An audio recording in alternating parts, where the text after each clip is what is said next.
할렐루야. 월요일에 새벽에 만난 하나님 오신 여러분들을 우리 예수님의 이름으로 환영하고 축복합니다. 같이 기도하겠습니다.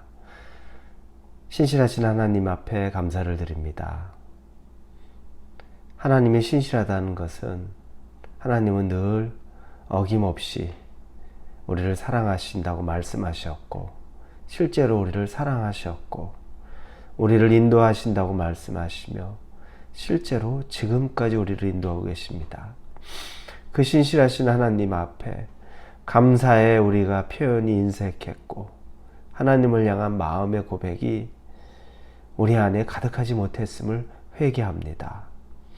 하나님의 신실하심에 우리가 정말로 인색하지 않게 진심으로 감사하고 기뻐하기를 원합니다. 이 월요일을 그렇게 시작합니다. 한 주간 하나님으로 충만해진 한 주를 보내게 하여 주시고, 하나님으로 기쁨을 얻는 한 주 인도하여 주옵소서. 예수님의 이름으로 기도합니다. 아멘. 오늘 말씀은 예레미야 11장입니다. 예레미야 11장 1절부터 8절까지의 말씀입니다. 예레미야 11장 1절에서 8절입니다. 우리 찾으셨으면 같이 예레미야 11장 1절부터 읽겠습니다. 여호와께로부터 예레미야에게 임한 말씀이라. 이르시되 너희는 이 언약의 말을 듣고 유다인과 예루살렘 주민에게 말하라. 그들에게 이르기를 이스라엘 하나님 여호와께서 이와 같이 말씀하시되 이 언약의 말을 따르지 않는 자는 저주를 받을 것이니라. 이 언약은 내가 너희 조상들을 쇠 풀무 애굽 땅에서 이끌어내던 날에 그들에게 명령한 것이라. 곧 내가 이르기를 너희는 내 목소리를 순종하고 나의 모든 명령을 따라 행하라. 그리하면 너희는 내 백성이 되겠고 나는 너희 하나님이 되리라. 내가 또 너희 조상들에게 한 맹세는 그들에게 젖과 꿀이 흐르는 땅을 주리라 한 언약을 이루리라 한 것인데 오늘이 그것을 증언하느니라 하라 하시기로 내가 대답하여 이르되 아멘 여호와여 하였노라. 여호와께서 내게 이르시되 너는 이 모든 말로 유다 성읍들과 예루살렘 거리에서 선포하여 이르기를 너희는 이 언약의 말을 듣고 지키라. 내가 너희 조상들을 애굽 땅에서 인도하여 낸 날부터 오늘까지 간절히 경계하며 끊임없이 경계하기를 너희는 내 목소리를 순종하라 하였으나 그들이 순종하지 아니하며 귀를 기울이지도 아니하고 각각 그 악한 마음에 완악한 대로 행하였으므로 내가 그들에게 행하라 명령하였어도 그들이 행하지 아니한 이 언약의 모든 규정대로 그들에게 이루게 하였느니라 하라. 아멘. 하나님이 예레미야를 통해서 말씀하시는 내용 중에 오늘 우리가 눈여겨봐야 될 것이 언약이라는 단어입니다. 언약. 약속을 맺은 거죠. 말씀으로 약속을 맺었는데 대표적인 하나님의 지금 언약이 언급된 것은 바로 모세와 시내산에서 맺은 언약입니다. 그것은 모세가 이스라엘의 대표로 하나님과 맺은 언약인데 그렇다고 모세가 개인적으로 한 거니까 우리 백성들하고 아무 상관없다? 절대 그렇지 않죠. 하나님은 모세를 이스라엘의 대표로 여겼고 그에게 언약, 즉 하나님의 약속, 그리고 사람의 약속, 이 쌍방의 약속을 이룬 겁니다. 그러면서 십계명의 돌판을 주었죠. 하나님이 그들에게 먼저 약속했던 건 내가 너희들을 평생도록 보호하고 지키고 인도할 것이다. 그리고 그 증거로 내가 너희를 애굽에서 끄집어내서 약속의 땅, 젖과 꿀이 흐르는 가나안으로 너희들을 내가 넣어주도록 하겠다라고 하는 것이 하나님의 약속이었습니다. 하나님이 그러면 이스라엘 백성에게 요구한 건 십계명에 써 있죠. 하나님을 사랑하는 겁니다. 오직 하나님만 바라보는 겁니다. 그게 바로 이스라엘이 해야 될 일입니다. 하나님은 약속하셨고 또 인간에게는 그 약속할 것을 하나님이 언약을 맺은 겁니다. 언약이라는 건 쌍방의 계약의 관계로 묶인 거죠.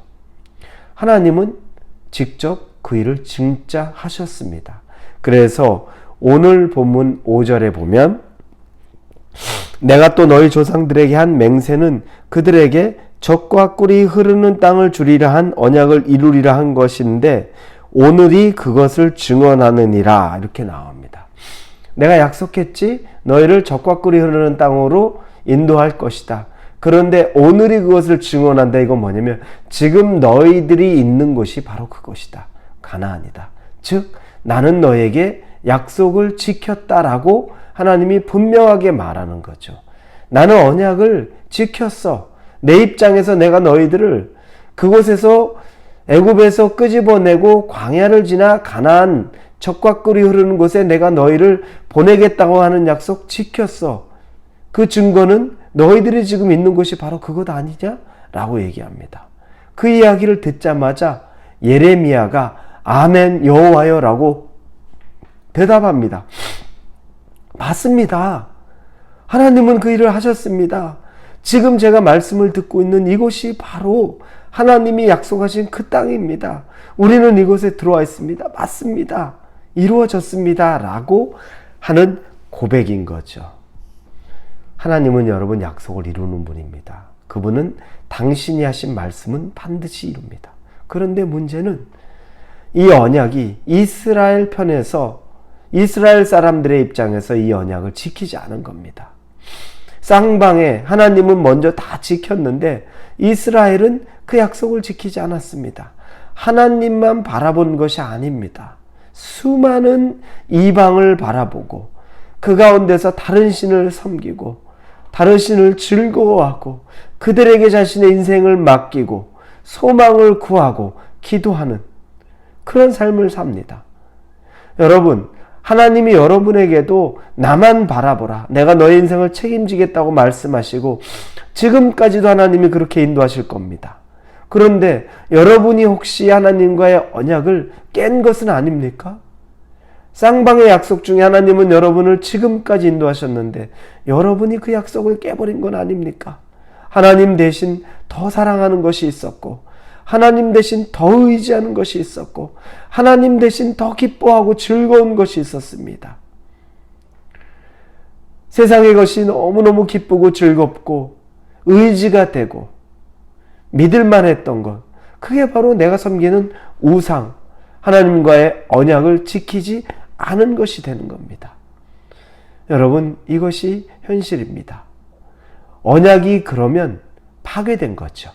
쌍방의 계약인데 한쪽이 약속을 이행하지 않았습니다. 그 계약은 무효가 됩니다. 그 계약을 맺은 당사자가 네가 나에게 약속 지키지 않았으니까 이 계약은 무효야 라고 얘기해도 원래 과실이 책임이 있는 사람의 측에서는 아무런 이의 제기를 할 수 없습니다. 소송에 가봐야 질 뿐이죠.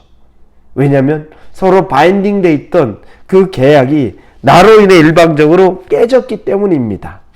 상대방은 충실했는데 내가 충실하지 못했습니다. 부부관계에서 서로 혼인 예식 가운데 선서하지요. 신의를 지키고 사랑할 것을. 그런데 한쪽이 부정한 일을 했습니다. 신의를 깬 겁니다. 법정으로 갔더니 신의를 깼던 그 명백한 증거가 나올 때 그 판사는 그 신의를 깬 사람에 대해서 책임을 묻죠. 이건 당연한 겁니다. 하나님은 이 계약을 깰 수 있습니다. 그런데 오늘 본문 6절에 보니까 여호와께서 내게 이르시되 너는 이 모든 말로 유다 성읍들과 예루살렘 거리에서 선포하여 이르기를 너는 이 언약의 말을 듣고 지키라. 이 언약을 깨고 싶지 않은 거예요. 이미 다 깨진 것처럼 보이는데 이스라엘 사람은 깼는데 하나님은 깨고 싶지 않은 거예요. 오히려 하나님이 깨고 싶고 깨야 되는데 이 언약을 지키라 라고 말하라고 얘기해요. 이미 늦었는데 늦지 않았으니까 다시 돌아오라는 얘기죠. 여러분, 하나님은 바로 이런 분입니다. 혹시 여러분이 하나님과의 관계에서 실패했다고 생각합니까? 하나님에게 실망을 줬다고 생각합니까? 하나님이 나의 죄를 용서하지 않을 거야. 내가 이렇게 하면 정말 나는 하나님 앞에 고개 들 수 없는 사람이야. 하나님을 어떻게 내가 다시 보겠어? 여러분 스스로 생각할지 몰라도 하나님은 그렇게 생각 안 합니다. 저는 그래서 이 말씀을 보면서 하나님이 왜 그렇게 좋은지를 생각해 봅니다. 하나님은 우리가 넘어졌던 자리에서 다시 시작하면 그곳으로 족한 분입니다. 그곳에서 일어나면 됩니다. 여러분이 실패했던 자리에서 그냥 실패했으니까 끝난 거야 라고 하는 것이 아니라 다시 하고 싶습니다. 일으켜 세워주십시오라고 말하면 즉시 그 자리에서 여러분을 일으켜 세워주시는 분이 하나님입니다. 그래서 우리는 하나님을 감사하고 기뻐할 수밖에 없습니다. 여러분 넘어지셨습니까? 일어나십시오. 그 자리에서 다시 일어나면 하나님이 여러분을 다시 일으켜 세워줍니다. 그래서 우리가 하나님을 믿는 겁니다. 그래서 우리가 하나님을 전적으로 의지하는 겁니다.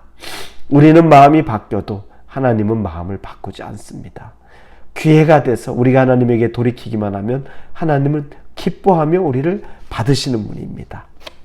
그 하나님의 사랑 안에 오늘 여러분이 다시 일어설 수 있기를 예수님 이름으로 축원합니다. 기도하겠습니다. 하나님, 다시 일어서기를 원합니다. 넘어졌다. 내가 어떻게 하나님 앞에 얼굴을 내밀겠어라고 말하는 것 크나큰 잘못이고 오히려 빨리 다시 일어나서 하나님 앞에 서는 것이 내가 사는 것임을 믿습니다. 감사합니다. 예수님 이름으로 기도합니다. 아멘.